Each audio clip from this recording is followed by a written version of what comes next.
Hey there! So, in today's video, I want to talk about 4 ways I stay motivated during tough times or hardships or whatever you want to call it, really. Being in a sort of slump. So, yeah, I often find myself easily overwhelmed and like succumbing to a lot of negative thoughts and feelings, and it's led me to some very dark places before.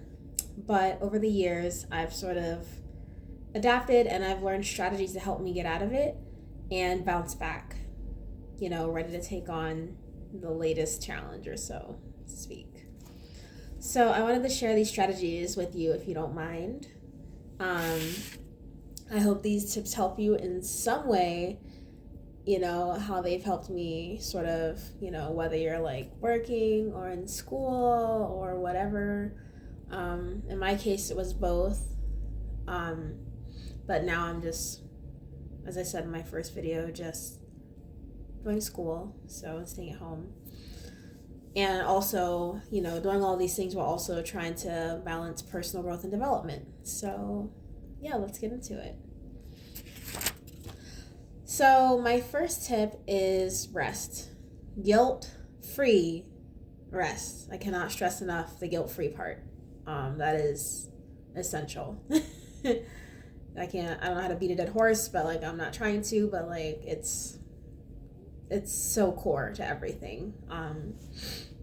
I've often denied myself of this, especially when I was deeply lost in my own depression for many years. That's another story. So with that said, I didn't allow myself guilt-free rest to like rest and like recuperate and restore my energy levels.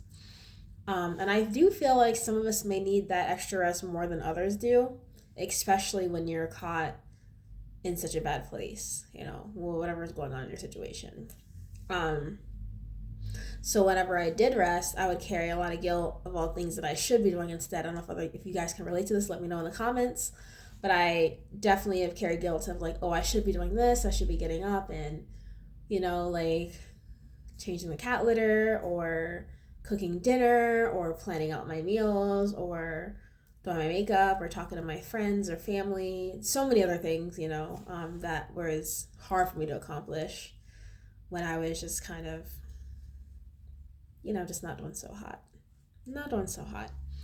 So this is something that I still struggle with actually, but I'm better able to identify it when it's happening and accept that some days I'm just not going to achieve the greatest of feats, and that's literally okay. It's so okay to do that,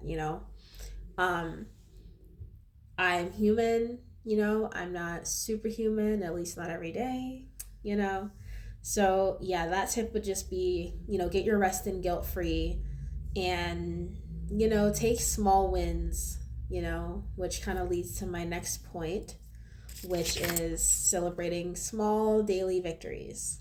So I'm slipping through my notes because I actually wrote a script this time. Yay!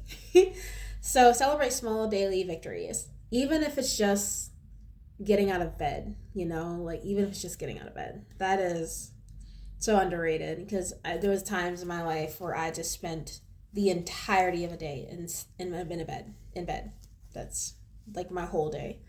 I would get up to go to the bathroom, eat some food, and I would just get right back into bed and just lay there, doom scrolling on my phone because, like I said, I was very depressed. So yeah,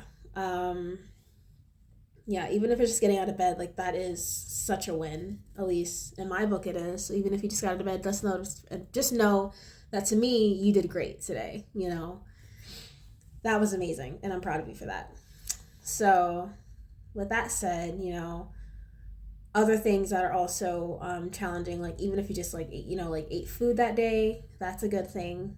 If you showered, that's a good thing too. I'm not going to shame you for that. That's hard to do sometimes for some people. And if you did any small chores around the house, took care of other people, like say your animals or your kids, like that's amazing, because you could have done none of it. If you think about it, you could have done nothing. So like doing something is literally everything. And all these things sort of add up over the course of the day by the end of the day, and you'll realize you've had a very productive day on very low productive energy levels. So I would say to reward yourself by acknowledging all that you've done in that day, no matter how minuscule you think it is, because to me it's not minuscule. And I know my opinion doesn't matter very much because you don't know me, but you'll get to know me and you'll know that, it matters to me, and I feel like you've done great. So some small wins I've had today include getting out of bed. That's like the major one, not that I'm struggling with depression as much right now, or really at all. Would be getting out of bed. I, made myself a little smoothie bowl. I've never made one before, so I made a little smoothie bowl, and that was pretty bomb. And then I showered, did a little bit of blush on my cheeks, blush on my nose, highlighter on my nose, put some lip gloss on, did my jewelry, got dressed. I know, got dressed. So I did that, took care of the animals. We have 2 cats now, a little kitten now, and a dog, so I helped take care of them. Interact with my boyfriend, we just, I did some things. I did some things today, Yeah, those are my things. So, but yeah, just, celebrate the small wins that you've had, and, be kind to yourself by showing yourself grace, which also segues into my next point of being, sorry, my notes, but self-kindness and, like just being sweet to yourself and showing yourself grace, as I said earlier. This is super hard for most of us, I found, and like in my opinion, from my experience with people, is that we are our own worst critics. Literally, I know you've heard that quote before, but it's so true. And you have to stop with the perfectionism. I'm talking to myself here, but like, I have these. Most people that talk to me know that I have these sort of ungodly high expectations of myself, where I'm just like, I need to get this, I need to get that, I need to get a 4.0 this semester, I need to get everything clean today, everything spick and spam, like perfect, and perfectionism is so, it's just not the standards you want to hold yourself to, because we are imperfect beings, and we are imperfect beings on an imperfect planet and an imperfect solar system, and to me that's beautiful. Like, we're right where we should be, by being this imperfected being, because everything else around us is imperfect as well, I meant to say, sorry. So, but if you're really struggling with this, I highly recommend therapy, and sort of getting some outside professional support that can really help you to like work on this sort of negative self-talk. I've made great strides with my negative self-talk that I've had over the years. Like, I used to catch myself saying, oh, you idiot, like, come on, like, and stuff like that. It just seems so small, but like, it matters so much to like your self-concept and how you view yourself. So you really want to nip that negative self-talk in the butt, like cut that out, and with that said, I also, on this same note, would say, like, try to visualize your inner child.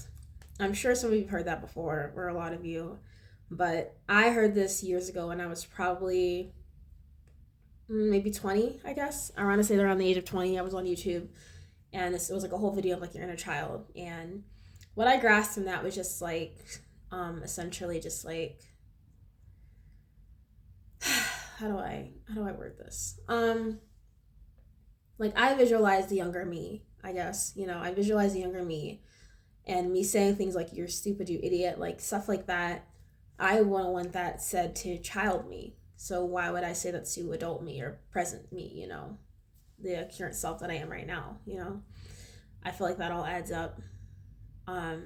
So, but yeah, it's just changed my life, I guess, in a way, to so to speak. Like, it sounds silly, but like, really thinking of when I say things and do things, like, would my inner child want to hear this? Like, am I nourishing her, with like good words, and good actions. Like, how am I helping build her up and heal her, because you want to heal your inner child.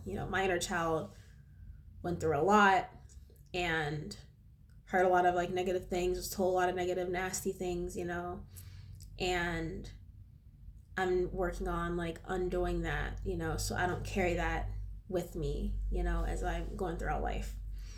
So yeah, definitely try to visualize your inner child and think of younger you. Even if you have to look at a picture of younger you, like that's what I did. I looked at a younger picture of me and I'm just like, that poor little, like that little girl, like she doesn't deserve that, like at all. She doesn't deserve that. And your inner child doesn't deserve it either. So yeah, work on that. Kindly. I meant to say that nicer. Work on that if you can, as best as you can. Anyways, so yeah, just try to think of why, like why you're doing this, and for your, like what you're doing and why you're doing this for your inner child, which poorly leads into my next point of remembering your why. So when I'm feeling like down in the dumps, I sort of like, at times I'll like step back and think of like, what on earth am I doing right now? Like, and I'll think of like, not only what on earth am I doing, but why on earth am I doing this? Like especially when I'm like caught up in like something hard at work, or when I was caught up in things that are hard at work, I'd be like, why am I even here? And I'd be like, oh, to better my finances and to gain these essential skills, that my job has to provide for me and offer to me, or it's networking, connecting with other people, or if it's college, which is right now for me at least, I'll struggle with, I'll remember why I even enrolled in the first place at the age of 25, 26 or 25. I think it's 25. Why I enrolled at the late age of 25. My standards are late at least. It may not be yours, but to me it seemed late. I don't know. And with that said, I also actually made a list of my whys and various other motivators for college that I'll share at another point in another video. If you're interested, just let me know in the comments below. With that aside though, my whys personally includes my future career, hence college, like this is why I'm doing this, like, especially when I'm caught up in being behind on work like I am right now, especially in my bio class right now, just being caught up in kind of 3 labs behind, but I'll catch up on that, I have until the end of the semester, which is coming up soon. But anyways, yeah, my whys include my future career. So when I'm struggling and I'm behind in school, I'm just like, I gotta push through because future career self like depends on that, depends on this present moment and like what I'm doing in this moment and this week and this month even, my other why includes my future family that I would like to create and build upon, whether like, my children and stuff like that. And with that said, family also extended family as well. Like, how do I word that? Just like, and like, I guess being able to help like my loved ones in general, I guess is a better way to say that. My loved ones outside of my own created family would be like my existing family as well, there we go. That's what I wanted to say. My existing family as well. And even strangers, like I want to be able to help them, even if it's, financially, yes, but in other ways too, like even if it's just like providing a place for them to stay if they need it, or shelter, food, whatever, maybe even a connection to something else, a resource, connection to resources, that can help them get out of a tough spot. Like that to me is very important. So, but also I will say that with that all aside, my other why, especially at least for college, is to prove to myself that I can achieve this, that I can get this done. Like I have something to prove to me, not to anybody else, but literally just to me, like that you can do this, and that I am deserving of, earning my degrees. So yeah, there's that.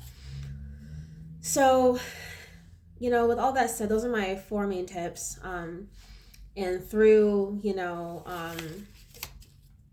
resting guilt-free, celebrating daily wins, giving myself grace and remembering my why, I've been able to get myself back on track and exit various little slump eras. I'm not editing it out because I don't have time to edit. I can't talk.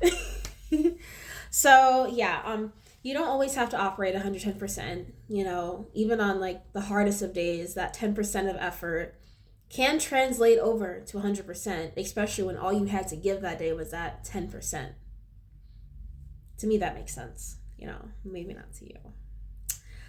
So these tips have helped me immensely. You know, so just keep these in mind when you're just feeling like you're, you know, just drowning. You know, and let me know in the comments down below, you know, what your top strategy is or tip is for staying motivated during tough times and hard times.